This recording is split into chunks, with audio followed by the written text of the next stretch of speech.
Hello everybody, djvicvapor with you. Logic Pro 10 advanced editing features. So we're going to continue in our tutorials and lessons, and we're going to talk about group editing in this tutorial. So what you can see I have here is just like a couple loops that have a little sample pack. Let me play it for you real quick.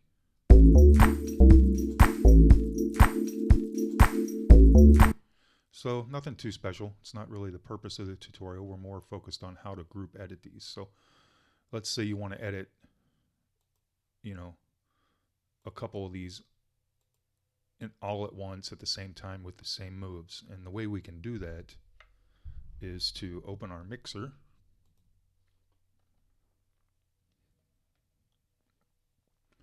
And then down here on the mixer, you can select this one, and you can hold the command button down, and if you want to skip over one and select the next one or the next two, by holding the command button, it gives you that option to skip over one.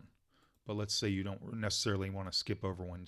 You can just click here in the open area, kind of above the panning or just in this general open area, and then you can drag across and highlight the ones that you want to select as well.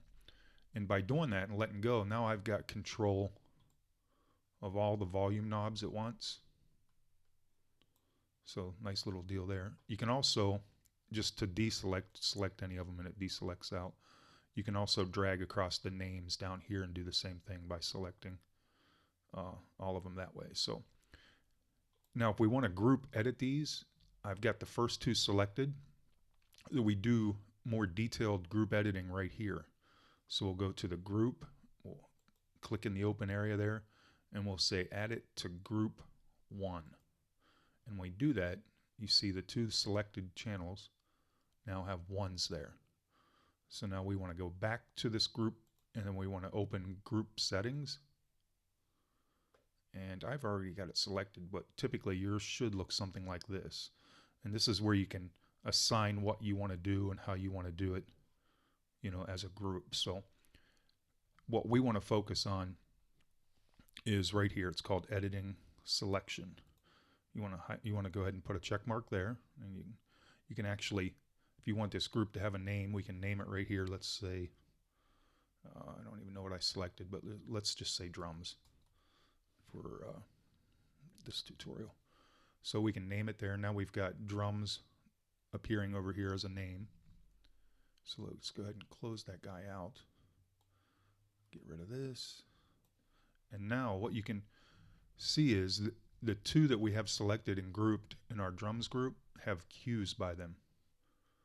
The cue is something that's more about quantization, but I just wanted you to see that the channels that are grouped now do have cues by them. So what that's going to allow me to do now is that when I make a move on this one, it'll actually do it for both. Let me go down here, it's easier to see.